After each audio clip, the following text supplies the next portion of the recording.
சந்தியா ராகம் சரியில்லை. நாளைக்கு என்ன நடக்க போகுதுன்னு பார்க்கலாம். வாங்க வீடியோக்குள்ள போகலாம்.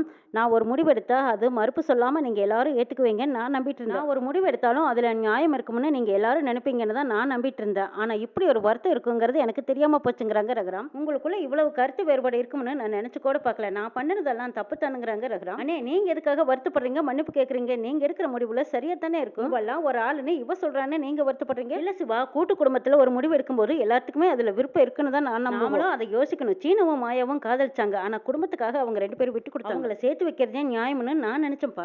அதுவே ஒரு பிரச்சனையா மாறும்னு எனக்கு தெரியல. ஆனா இதுக்கு என்ன முடிவு எடுக்கிறதுன்னு எனக்கு தெரியலப்பா. நான் குறுக்க பேசுறேன்னு நீங்க தப்பா நினைச்சுக்காதீங்க, நீங்க மன்னிச்சிடுங்க. ஆனா உங்க பேச்சுக்கு நான் எப்பவுமே மரியாதை கொடுப்பேன். இது ஒன்றும் பஞ்சாயத்து பிரச்சனை கிடையாது, 2 பக்கமும் கேட்டு தீர்வு சொல்றதுக்கு. ஆனா இது குடும்ப பிரச்சனை. நீங்களும் நியாயமா தான் நடந்துக்கிட்டீங்க. அவங்க 2 பேர்த்தோட காதலையும் புரிஞ்சுக்கிட்டு அவங்களுக்கு கல்யாணமும் பண்ணி வைக்கலான்னு முடிவு பண்ணினீங்க. மற்றவங்களுக்குள்ள கருத்து வேறுபாடு இருந்தாலும் நீங்க செஞ்சது நியாயம் தான் மச்சாங்கிறங்க மணிவன். சீனுவோட விஷயத்துல முடிவெடுக்காம விட்டுட்டோமேன்னு நீங்க ஒன்றும் வருத்தப்பட வேண்டாம். சீனுவோட விஷயத்தை பொறுத்த வரைக்கும் நீங்க முடிவெடுக்க வேண்டிய உரிமை உங்களுக்கு கிடையாது மச்சாங்கிறாங்க மணிவண்ணன். இதை சொல்றதுக்கு என்னை மன்னிச்சிடணுங்கிறாங்க. ஐயோ, என்னமா அப்புறம் இப்படி சொல்றீங்கன்னு கேக்குறாங்க பாட்டி. சாரு கழுத்துல தாலி கட்ட சொன்னீங்கல்ல, அதுவும் தப்பு தான் அத்தைங்கிறாங்க. உங்களுக்கும் சீனு கல்யாணத்துல முடிவெடுக்கிற உரிமை உங்களுக்கு கிடையாது அத்தைங்கிறாங்க பார்வதி. சீனு சாருவை கல்யாணம் பண்ணிக்கிறதுக்காக தான் நான் இப்படி எல்லாம் பண்ணேன்னு சொல்றீங்க, அதுக்கெல்லாம் உரிமை எடுத்துக்கிறதுக்கு உனக்கு என்ன உரிமை இருக்குன்னு கேக்குறாங்க மணிவண்ணன். எங்க என்ன பேசுறீங்க நீங்கன்னு பத்மா கேக்குறாங்க. இங்க பாரு, நியாயத்தை சொல்றேன் பத்மா. சீனுவோட கல்யாணத்தை பத்தி பேசுறதுக்கு உனக்கு கூட உரிமை கிடையாது. ஏன் இவ்வளவு நேரமா நான் பேசிட்டு இருக்கேன்ல, சீனுவுக்கு அப்பனா எனக்கே அந்த உரிமை கிடையாது. அச்சோ, என்ன மாப்பிள்ள இப்படி பேசுறீங்க? பெத்தவங்களுக்கு பிள்ளைங்க பசங்களுக்கு கல்யாணம் பண்ணி வைக்கலாங்கிற ஆசை இருக்காதான்னு கேக்குறாங்க பாட்டி.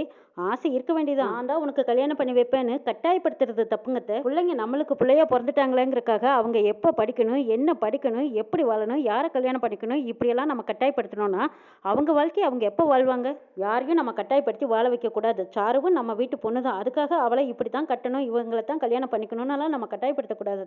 பெத்தவங்க கல்யாணம் பண்ணி வச்சாச்சு, கடமை முடிஞ்சிருச்சுன்னு போகலாம். ஆனால் வாழ போகிறவங்க அவங்க தானே. சீனு யாரை கல்யாணம் பண்ணிக்கணும்னு முடிவெடுக்கிறானோ அதை அவன் தான் எடுக்கணும். டே சீனு, நீ யாரை கல்யாணம் பண்ணிக்கணும்னு நீ நினைக்கிறியோ நீ தாண்டா முடிவெடுக்கணும். நீ முடிவெடுங்கிறாங்க. தைரியமா சொல்லு, நீ யாரை கல்யாணம் பண்ணிக்கணும்னு நினைக்கிறேன்னு கேட்குறாங்க.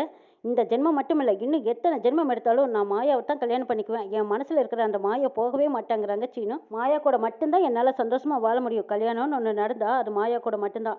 அதுக்கப்புறம் யாரை கல்யாணம் பண்ணாலும் அது கடமைக்காக மட்டும்தான் வாழ முடியுமே தவிர என்னோட விருப்பத்துக்காக இல்லைங்கிறாங்க சீனு. சாருவும் என்னால் பாதிக்கப்பட்டிருக்கா, அவளுக்கு ஒரு நல்ல வாழ்க்கை அமையணும்னு தான் நானும் ஆசைப்படுறேன். இப்போ எல்லாரும் மனசுலயும் சந்தேகம் தீர்ந்துதா? சீனுவுக்கும் மாயாவுக்கும் தான் நிச்சயமாயிருக்கு. அவங்க 2 பேத்துக்கும் தான் கல்யாணம் ஆகணும்னு மணிவண்ணன் முடிவாக சொல்லிடுறாங்க. சித்தப்பா இந்த விஷயத்தை பற்றி என்கிட்ட சொல்லும்போது நான் கூட யோசிச்சேன். ஆனால் சாரு கழுத்தில் தாலி கட்ட போனது சித்தப்பா சொன்னதுனால தான். எனக்கே நல்லா தெரியும் சாருக்கு என்ன பிடிக்காது. விருப்பமில்லாத பொண்ணை கல்யாணம் பண்ணிக்கிறது தப்பு. அதே மாதிரி விருப்பமில்லாத பையனை விருப்பமில்லாத பொண்ணுக்கு கட்டி வைக்கிறதும் தப்பு தான் கதிர் சொல்றாங்க. சாருக்கு நல்ல வாழ்க்கை அமையட்டும், நல்ல மாப்பிளைய பார்த்து கல்யாணம் பண்ணி வச்சிடலாங்கிறாங்க மணிவண்ணன். அதைத்தானே அண்ணன் செஞ்சாரு. எவ்வளோ பெரிய சம்மந்தம் வந்தது, அதை எல்லாத்தையும் சேர்த்து இந்த பார்வதியை தட்டி விட்டுட்டாங்க. அவளுக்குள்ள இவ்வளவு ஒரு வக்ரம் இருக்கும்னு நான் நினைச்சு கூட பார்க்கல. இவ கூட இத்தனை வருஷமா வாழ்ந்ததே அசிங்கம்னு நான் நினைக்கிறேன். நல்ல காரியம் நடக்க வேண்டிய நேரத்தில் இப்படி கெடுத்து விட்டுட்டாலே. இங்க பாரு, இனிமேல் இந்த வீட்டில் நீ ஒரு நிமிஷம் கூட இருக்கக்கூடாது, வெளியில போ முதல்லங்கிறாங்க. எங்க சாருக்கு ஒரு நல்ல வாழ்க்கை கிடைக்கணும்னு தான் நான் இப்படி பண்ணேங்கிறாங்க பார்வதி. உனக்கே இனி வாழ்க்கை கிடையாது, இனி சாருக்கு வேற வாழ்க்கை பார்க்குறியா, முதல்ல வெளியில போ அப்படின்னு தரன்னு போய் இழுத்துட்டு வராங்க சிவராமன். ஐயோ, என்ன இப்படி சொல்றீங்கன்னு பார்வதியோட அக்காவும் மாமாவும் கேட்குறாங்க. இங்க பாருங்க, உங்க வீட்டு பொண்ணு எப்போ கட்டிட்டு வந்தனோ அப்பவே எனக்கு பிடிச்சது வேணாம். அவன் இனிமே இந்த வீட்டில் ஒரு நிமிஷம் கூட இருக்கக்கூடாது. அவளையும் கூட்டிட்டு நீங்க எல்லாரும் சேர்ந்து வெளியில போங்கன்னு சொல்றாங்க சிவராமன். என்ன சிவா இப்படி பேசிட்டு இருக்கிற? ஏதோ சாரு மேல இருக்கிற பாசத்துல இப்படி பண்ணிட்டா. அண்ணே, அவ பண்ணனது பெரிய தப்புங்கிறாங்க. இங்க பாரு சிவா, அவ மேல மட்டும் தப்பு இல்லை, எல்லாத்தையும் கேட்டுதான் நானும் பண்ணிருக்கணும், என் மேலையும் தப்புத்தான்னு சொல்றாங்க ரகுராம். அதுக்காக பார்வதி எதுக்கு வெளியே போகணும்? அவ இந்த வீட்டு பொண்ணு இங்க தான் இருக்கணுங்கிறாங்க ரகுராம். சரிண்ணே, உங்க பேச்ச நான் என்னைக்கு மீறி இருக்கிறேன். ஆனா பார்வதி இங்கேயே இருக்கட்டும். அவளுக்கு எனக்கு இருந்த உறவு முடிஞ்சு போச்சு. அவ கையால இனிமே நான் பச்சை தண்ணி கூட வாங்கி குடிக்க மாட்டேன். முகத்துல முழிக்கிறக்கே எனக்கு பிடிக்கல. இனிமே சாகிற வரைக்கும் இவகிட்ட நான் பேச மாட்டேன்னு சொல்லிட்டு சிவராமன் அங்கிருந்து போக பாக்குறாங்க. அப்ப பார்வதி ஓடி காலை பிடிச்சு கெஞ்சுறாங்க. சாருவுக்கு நல்லது பண்றதுக்கு தான் நான் இப்படி பண்ணிட்டு என்ன மன்னிச்சிடுங்கன்னு சொல்லி சிவராமனோட காலை பிடிக்கிறாங்க பார்வதி. அடைச்சி அந்தட்டம் போக அப்படின்னு சொல்லி காலை உதறிட்டு போறாங்க. பார்வதி அந்த பக்கமா போய் விழுறாங்க. சிவராமன் விடுன்னு வேகமா போயிடுறாங்க. பார்வதி அழுன்னு அழுத்திட்டு இருக்காங்க. யாருனாலையும் ஆறுதல் சொல்லி தேத்த முடியல. மாயா, சீனு, தனா, கதிர் 4 பேரும் சேர்ந்து பேசிட்டு இருக்காங்க. சாருவை இன்னைக்கு மாப்பிள்ள வந்து பார்த்து நிச்சயம் பேசிடுவாங்க. எப்படியும் கல்யாணம் சீக்கிரமா நடந்துடும் நான் நினைச்சிட்டு இருந்தேன். ஆனா இப்படி ஆயிடுச்சுங்கிறாங்க தனா. சீனு, நீ போன ஜென்மத்துல கொடூரமான ஆளா பிறந்திருப்பேன்னு நான் நினைக்கிறேன்டாங்கிறாங்க கதிர். அட ஏன்டா இப்படி சொல்றேன்னு கேட்கறாங்க. லவர்ஸ் எல்லாம் பிரிச்சு விட்டுருப்ப போல இருக்கு. அந்த சாபம் தான் இன்னைக்கு உன்னை அடிக்குதுடா. உனக்கு மட்டும் எப்படிடா இப்படி டிசைனா பிரச்சனை வருதுங்கிற நடக்குங்கிறாங்க. அதான்டா எனக்கும் தெரியலைங்கிறாங்க சீனு. ஆமா மாமா, இவன் சொல்றதெல்லாம் கரெக்ட் தான். ஆனா இது எல்லாம் எனக்கு நினைச்சா அப்படியே தலை சுத்துங்கிறாங்க. ஐயோ தானா, நீ விழுந்துடாத, நீ விழுந்தா நான் உடஞ்சிடுவேங்கிறாங்க. அட சும்மா இருடா, இந்த பிரச்சனையெல்லாம் எப்ப சரி பண்றதுன்னு தான் தெரியலைங்கிறாங்க தனா.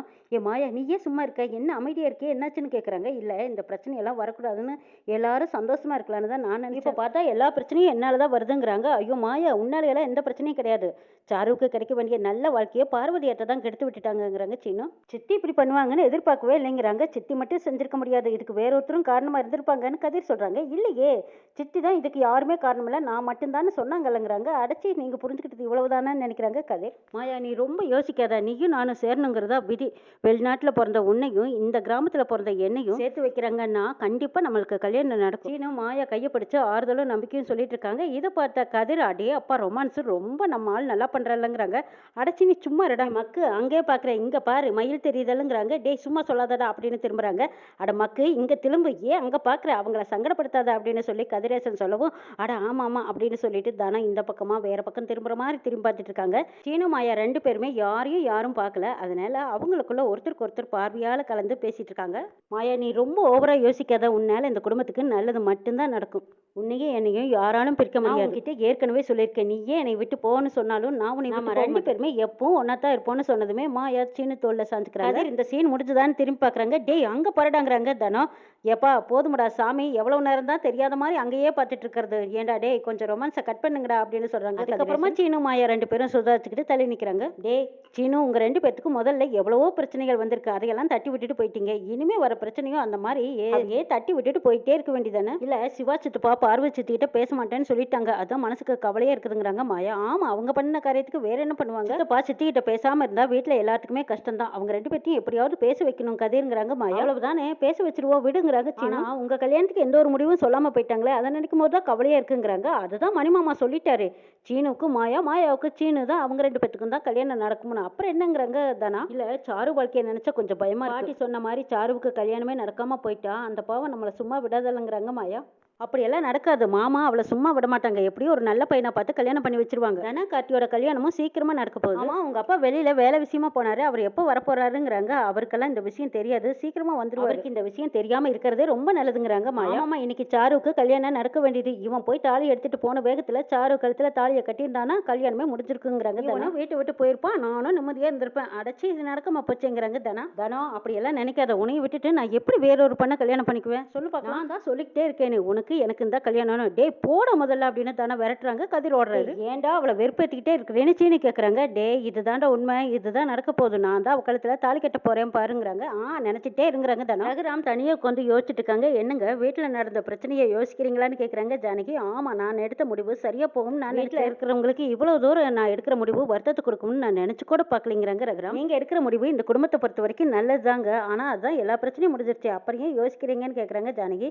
இன்னும் எந்த பிரச்சனையும் முடியல, சாருவோட வாழ்க்கை சரியா அமைகிற வரைக்கும் இந்த பிரச்சனை முடியாது. என் வாழ்க்கை எல்லாரும் கட்டுப்படுவாங்க நான் நினைச்சேன். இந்த குடும்பத்தோட கௌரவத்துக்கும் மரியாதைக்கும் தான் நான் முடிவெடுத்தேன், ஆனா எல்லாத்தையோட நிம்மதியை கெடுக்கும்னு நான் நினைச்சு கூட பார்க்கல. என்னங்க நீங்க ஒரு முடிவெடுத்தோம்னா அது விருப்பம் வெறுப்பு ரெண்டு பக்கம் இருக்கத்தான் செய்யும். நீங்க சொன்னதுல தாங்க நியாயம் இருக்கு. வற்புறுத்தி சீனுவை சாருக்கு கல்யாணம் பண்ணி வச்சிருந்தா ஏதோ கடமைக்காகத்தான் வாழ்ந்துருப்பா. சாருவும் வாழ்க்கை முழுக்க வருத்தத்தோடு இருந்திருப்பா. மாயாவோட வாழ்க்கையும் கேள்விக்குறியா போயிருந்திருக்கு. விருப்பமே இல்லாத கல்யாணத்தை பண்ணி வைக்கிறத விட விருப்பப்பட்டவங்களை கல்யாணம் பண்ணி வைக்கிறதாங்க சரி. நீங்க எடுத்த முடிவு தாங்க சரி, இதுல எந்த குழப்பம் கிடையாதுங்கிறாங்க ஜானகி. என்னோட குழப்பத்தை நீ தீர்த்து வச்சுட்ட ஜானகிங்கிறாங்க. அப்படியா, சந்தோஷங்க, இந்தாங்க பால குடிங்கன்னு கொடுக்குறாங்க. இந்த குடும்பத்துக்கு மிகப்பெரிய தூணா நீ இருக்கும்போது கண்டிப்பா இந்த குடும்பம் ஒத்துமையா தான் இருக்கும். கணவனுக்கு மனைவி மிகப்பெரிய துணைவிங்கிறத நீ எப்பவுமே நிரூபிச்சுக்கிட்டே இருக்கே ஜானகி, அது என்னோட கடமைங்கிறாங்க. ஆமா, நீ இப்படி இருக்கிற வரைக்கும் எனக்கு எந்த பிரச்சனையும் வராதுங்கிறாங்க ரகுராம். எந்த பிரச்சனையும் உங்களுக்கு வராதுங்கிறாங்க. அடுத்தது நம்ம தனாவோட கல்யாணத்தை பார்க்கலாங்க, பந்தக்கால் நடணும், பத்திரிக்கை அடிக்கணும், அடுத்தது ரெண்டு பொண்ணுங்களோட வாழ்க்கையும் நம்ம சரி பண்ணுங்கிறாங்க ஜானகி. ஆமா ஜானகி, சீக்கிரமா தனாவோட கல்யாணத்தை நடத்திடலாங்கிறாங்க ரகுராம். ஜானகி ரெண்டு பேரும் பேசிக்கிறாங்க. பார்வதி நொந்து போய் மனம் விட்டு பத்மா கிட்ட அழுதுகிட்டு இருக்கிறாங்க. மாயா இந்த வீட்டுக்கு வரதுக்கு முன்னாடி எல்லாரும் நிம்மதியா தான் இருந்தோம், இதுக்கப்புறமா சீனுவுக்கும் சாருவுக்கும் கல்யாணத்தை பண்ணி வைப்போன்னு எனக்கு தோணல நீங்கிறாங்க பார்வதி. மாயா தான் சீனுவை கல்யாணம் பண்ணிக்க போறான்னு பார்வதி சொல்றாங்க. நான் இருக்கிற வரைக்கும் சீனுவை மாயா கல்யாணம் பண்ணிக்க நான் விடவே மாட்டேன் பார்வதிங்கிறாங்க. பட் இவங்க ரெண்டு பேரும் பேசிக்கிறத கேட்டுட்டு இருக்கிற சாருவுக்கு ரொம்ப சந்தோஷமா இருக்கு. எப்படியும் சீனுவோட வாழ்க்கையை புரட்டி போடணும்னு முடிவெடுத்திருக்காங்க. என்ன நடக்குது நாளை பார்க்கலாம்.